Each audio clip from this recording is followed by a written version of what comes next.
Well, here we are. A mere 7 months of my YouTube channel dedicated to gaming, and it's already over. The last video game has been invented. As Alexander wept when he saw no more lands to conquer, so too do I weep now. I weep for our children and their children's children, for the countless generations who will know no such thing as struggle. They will not suffer, no strife will befall them. The world has now created everything that a human being could ask for, and in such a world will these generations yet to come remain children, unable to grow and face adversity. All of this due to a groundbreaking fantasy game with a sprawling lore and lovable characters. It is my salvation. It is our doom. I speak, of course, about Warhammer Vermintide 2.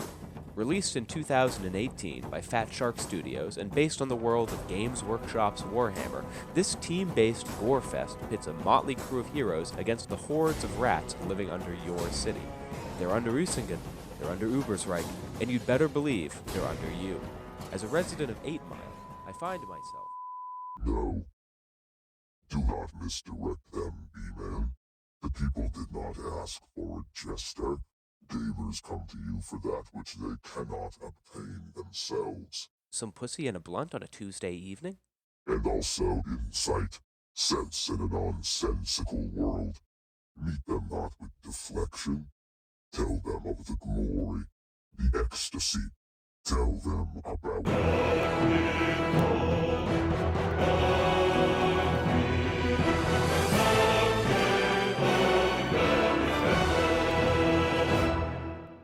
Where do I even begin? Baldur's Gate 3 is too big to review. I don't have the time to play it 45 times with each class, playing out every dialogue branch and every quest ending, and the dirty secret is that neither have the other YouTubers who are actually talented and not just in this business for the money and cocaine. Midway through writing this script, the game got an update the size of a new game, and it's added even more stuff that I will never be able to experience in this lifetime. The fact of the matter is, you are going to have to play Baldur's Gate 3, just like everyone has to play Minecraft at one point in their life. It's too good, too expansive, it's too sexy to escape. The challenge put to me is to pick what is most important to communicate about the game, and then make a video you can put on while you fold laundry. I have to ask myself, what aspects actually shape the experience and make me want to keep coming back? I have to ask myself, what makes this experience stand out from other RPGs? I have to ask myself, how many subscribers will it take to bring my wife back? A game like Vermintide 2 is easy to talk about. It's certainly easier to talk about than to stop playing, since I have sunk 70 hours into it since Jesus' birthday. If I were making that video, I'd do a couple riffs on the community memes, talk about which weapons I prefer and which could be avoided, maybe splice in some footage of the randos I met in-game doing something funny, and then I'd go jack it for the 11th time this morning. But I'm better than that. I am better than easy solutions and J-ing O. And, like anyone who's capable of social interaction, I'm better than Warhammer lore videos. As long as we're in this comparison, the difference between Vermintide and Baldur's Gate is actually that Baldur's Gate has sex. Baldur's Gate fucks expeditiously. Baldur's Gate goes straight from kissing to eating ass, upside down, no shower, fresh out the trenches. Warhammer defies you to create Rule 34. Baldur's Gate supplies it wholesale, base game, no battle pass required. You can see tits and cock before it's done installing. Don't leave that comment. I know, and you know, that Warhammer has plenty of Rule 34. You don't have to say it. I spent a lot of time playing Dungeons & Dragons as a young boy, and then also into my 20s. Thankfully, I didn't do it in a nerdy, LARPing, critical role emotional moments compilation kind of way. I played D&D in a cool, subversive, role-playing, extended sex scenes with other men kind of way, so I was familiar with 5th edition rules as written, and with the overall do's and don'ts of character creation. But Larian Studios pulled the rug out from under me. The classes that suck in tabletop, fuck in Baldur's Gate. A low-level ranger, for example, is outshined by nearly every class in a tabletop campaign, unless that campaign centers around fighting a single type of enemy or race of humanoid. That's right, it's the superpowered racism class. Yet another Warhammer reference, by the way. Basically, in a tabletop campaign, you just play fighter instead. The fact is, there aren't any classes or subclasses in Baldur's Gate that I would say are legitimately bad, just some that are more limiting or less damage focused than others. Just as in real life, it is impossible to do everything well. You can't be a bodybuilder and also an Olympic sprinter. You can't be a provider and also stay erect, despite what my bitch wife believes. You will end up coming to a junction in which your character is the weak link, and your party had better be able to make up for it.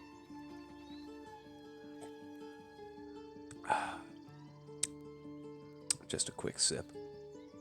Just a quick sip of the old Vino di Boxo. This next note is just a B-man opinion, but it seems like a no-brainer that you should play charisma-based classes in a game like this. You don't want to have to switch to will whenever you enter a dialogue on the off chance that there's a dialogue check.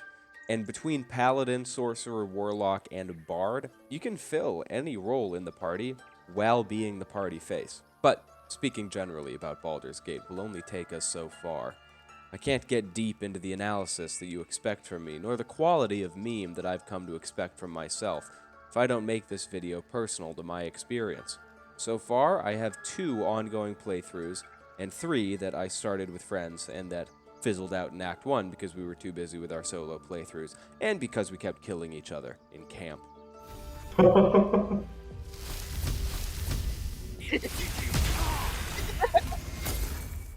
I'll speak of the ongoing playthroughs, of course, but I would be remiss not to pay respects to Tony Soprano, my human barbarian. I shall be here in my camp for whenever thou hast need of my services. You got something you want to say to me? What do you mean? What do I mean? What do you mean? All these innuendos. And Shadow Money Wizard Gang Green Gabi, who was the muscle mage in a party of all wizards. And yes, that's went exactly how it sounds like it would go. Can we reload now?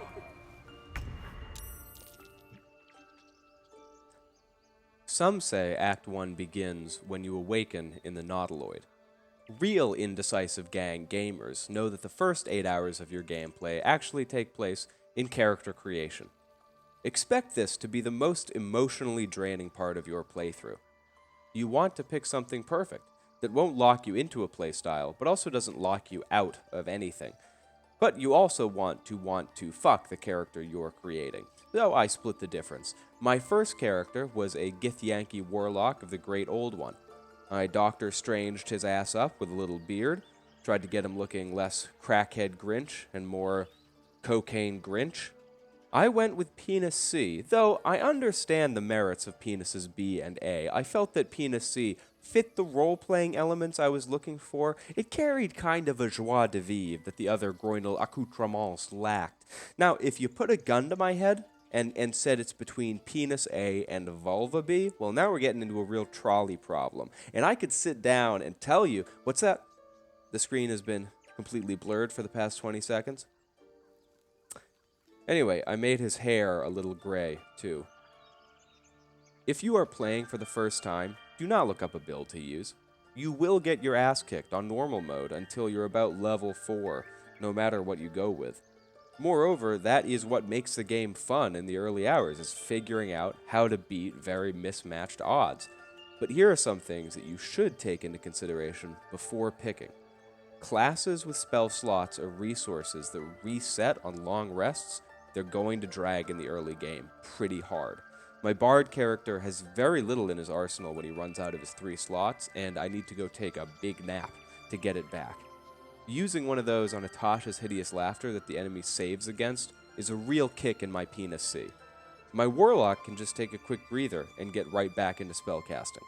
Once you've picked your main character and your space mommy, don't skip the crucial step of inventing the backstory for your protagonist. Don't just pick the background and move on. Get in. Get in deep. For example, my Warlock took a path less traveled among the Githyanki. Instead of mastering the blade, he mastered the strings, a violinist of great renown, so renowned, in fact, that Penis C became known across the land as the highly anticipated encore to most of his performances. That's right. Light the violinist was so well regarded that he could not avoid contracting astral AIDS. In a desperate bid to stay alive, he sought out communion with the Great Old One, who offered to cure his AIDS in exchange for his ability to play violin.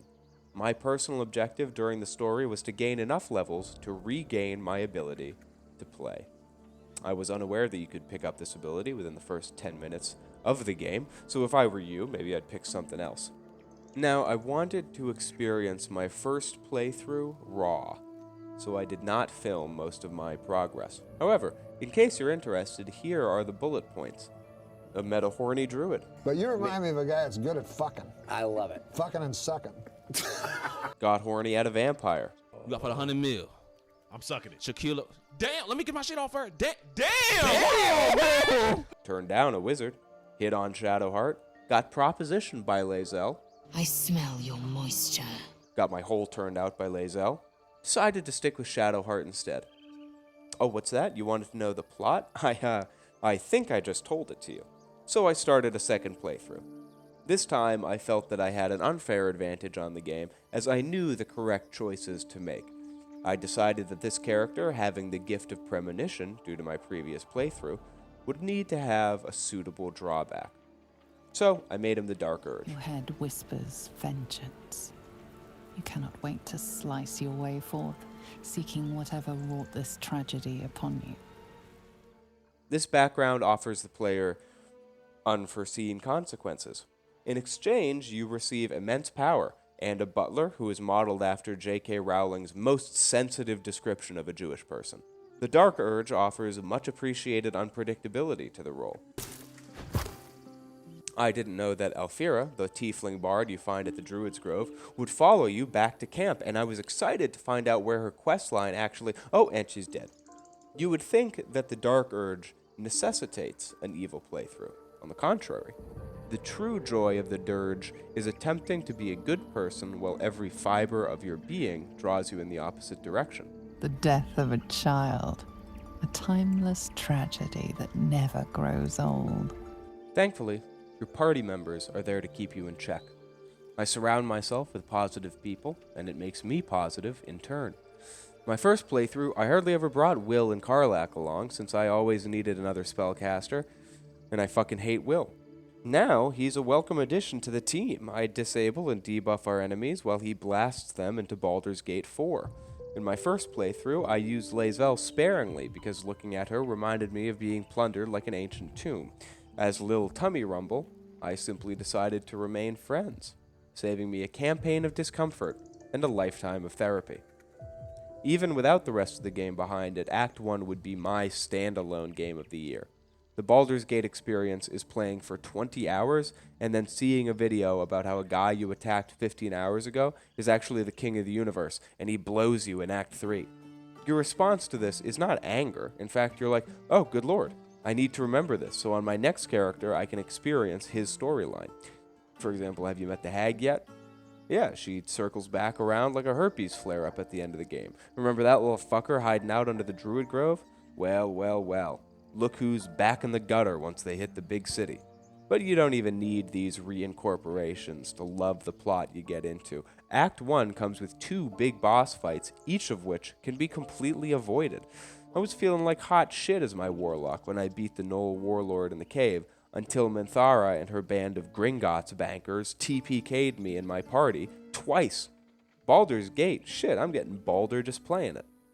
But hindsight is a gift, which I will use for violence. On my second playthrough as my bard, and as an American, I knew the only peaceful solution to the Druid Grove settlement project was one where the civilian population is kept blissfully unaware of my tactical brutality.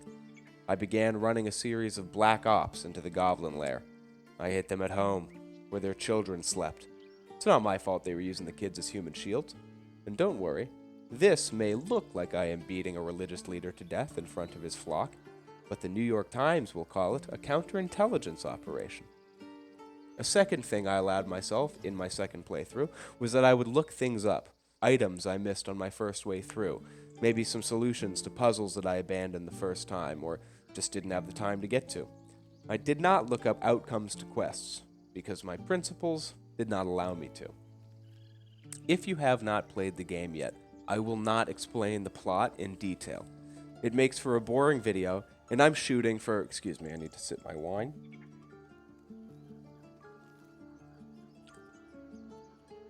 I'm shooting for acceptable videos. Suffice to say that you are encouraged to pay attention at every turn. No narrator is reliable, even the one speaking in your brain. You can piece together what is really going on just enough to make educated decisions, but don't expect to do everything right the first time through. You just don't know what can happen, and more than that, don't expect there to be a right answer to everything. One day you're the righteous hero seeking your divinely granted destiny, the next you're impersonating an e-girl to root out anti-state actors. Act 1 sees you complete 30 different side missions around the Emerald Grove and finish the main quest in that first area, and then you're like, oh, okay, time to go on to Act 2. I should beat you in your ass and balls for underestimating this game. Not only are there 2 more areas to go through before you even smell the Shadow Curse, there are 2 more entire plot lines to close out. You can't make it 6 feet without advancing a new storyline. I see a lot of YouTubers putting out challenge runs, Dark Souls style, for this game. That is a sign that a game's media relevance is reaching middle age, by the way. You know what kind of challenge run I'd like to see? Beat Baldur's Gate with an empty fucking quest log. I'm in Act 3 on Lich, and I would still need to go back to the fucking Nautiloid to clear one of my quests.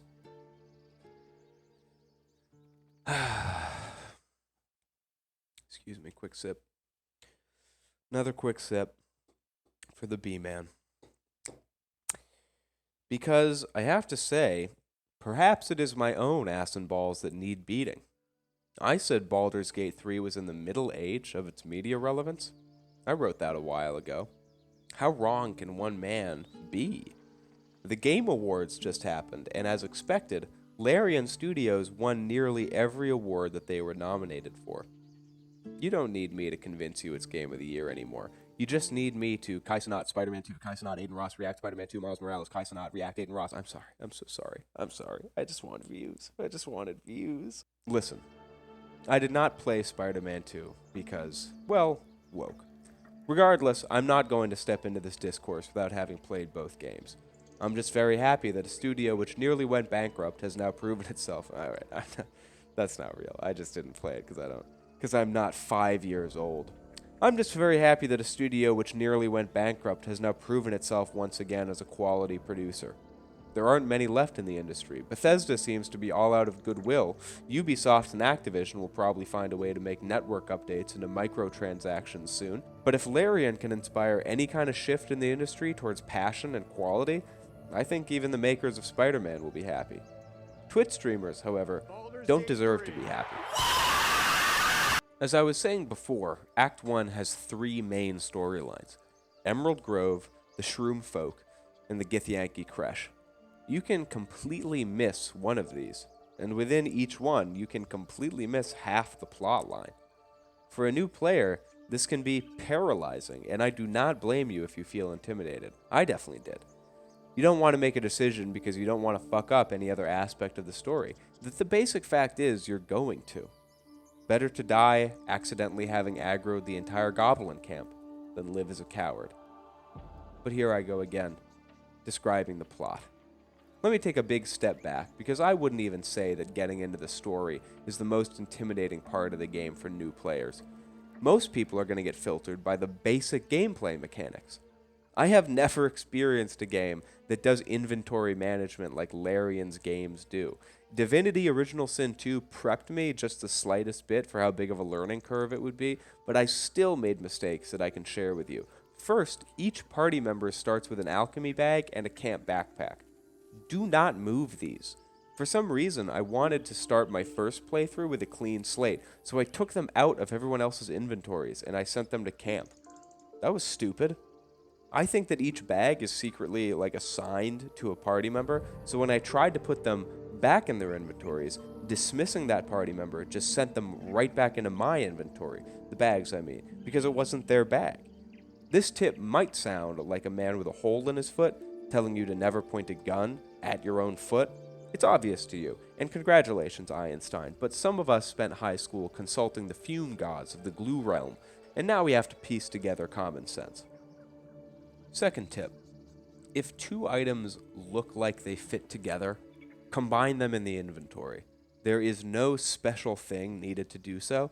Just hit the combine command and do it. Two great weapons can be made this way just in Act 1. Something I found out in Act 3 when I remembered I was carrying around all 3 frost staff pieces. For some reason, I was convinced that you needed like a forge to combine them, but that wasn't the case at all. Sometimes this game is needlessly complicated, and other times it's deceptively simple. Third, your main character's inventory is going to look like a goddamn mess within 10 minutes of beginning the game.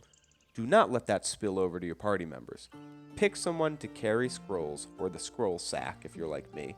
Pick someone to carry the lockpicks and the disarm kits. Send any equipment you're not going to equip and you're not going to sell straight to camp, and always add treasure to wares. There's nothing else you can do with it. Basically, when you come across some loot, don't act like a crackhead in a copper mine. Consider what you're doing. Right-click and think about how to organize it. While in real life, I may be squatting in a condemned pencil factory in Gary, Indiana, you had better believe my inventory is tidy. Fourth, your main character should carry the shovel. Just do it. You're the only one who will never be out of the party. Do you really want to come across a mound and realize you need to bring Halsin back into the fold just to dig it up? Of course not. The same generally goes for the lockpicking kits and the disarm kits, but often on my warlock I send Asterion away from the party to steal shit, so if he isn't carrying the kits, he can't really pull that off. But that's going to depend on who the main fixtures of your party are. Fifth and finally, you'll be tempted to use the win buttons. These are F5 and F8. These are your problem solvers, but I'm telling you now, these buttons are like bringing a Glock 19 to a roast battle in math class. In the short term, believe me, they solve every one of your problems, but you're not learning to problem solve. Why ruin your future over a bully when you can just bring up his parents' divorce? And why roll back the clock every 5 minutes when you could learn the hard lesson of just bringing a party member with Bless with you? I have a friend who restarted his playthrough 11 times, got through the Nautiloid 11 times, all because he wanted a specific hat that only spawns on the beach. He calls that dedication. I call it a symptom. On to bigger and better things now. Everybody knows the basic RPG party composition. You have the Orb Ponderer, the Chivalry Reviver, and the Twink. 40 years ago, you didn't need to consider other playstyles when you made a tabletop RPG. The mold was perfect, covered all the basic personality types, and gave the party one person who could deal with every situation. Now, the classic RPG makeup includes a party of 4, with games like Mass Effect standing out with a tighter party structure that fits on a controller. I would argue, if you're new to party-based games, you should stay with that Triforce structure as a core, and then add on either a DPS-focused character or a party face. However, this channel isn't for noobs. If you aren't jaded, depressed, and barely scraping enough dopamine from the games you play to get you through the work week, you're not my target audience. If you are, then you're ready to get really fucky with party composition. You can form a party exclusively dedicated to summoning bears. How many bears does it take to kill a god? Great question. Go find out. You can have 3 spellcasters who all know Grease, and then 1 drunk fighter with a metal club. Below honor mode, you can pull off some clown shit and still come face to face with the absolute. Don't be scared to stretch your legs. You can always respec and regroup. When I was having trouble in my first playthrough, I just gave Gale the Cleric Adept feat so 2 people on my team had Healing Word instead of 1. When I realized that was fucking stupid, I spent a measly 100 gold that I had torn from the bodies of probably goblin toddlers to give him more intelligence instead. Alright, I'm a couple glasses deep. I've been writing and deleting the script since Thanksgiving, and like I said at the beginning, excuse me, there's just too much shit in this game to cover it all. More than that, I honestly have developed an obsession with Vermintide 2, the likes of which Philadelphia residents don't even have with fentanyl. So, I don't know if that's going to be my next video because it records like this, but it has taken over my free time. 2024 is here as well, and with it, one less year until the earth is cleansed by God's holy wrath. And maybe it's just the holiday spirit in me now, but the B-Man's resolution is pretty simple. Serve my 9 fans as I serve myself, often and shamelessly, and on the subway under a blanket. A thin blanket, covering me, serving my fans. By this time next year, I guarantee that I will be a household name, mentioned in the same sentence as Kai Cenat or Jeffrey Epstein. So, and I say this with all my heart, if you have ever told a friend about me, or reposted my video to other social media, forwarded my information to the FBI or local law enforcement, I just want to say nothing. Sincerity is for the birds. Gratitude is a weak man's burden. Irony is the only truth.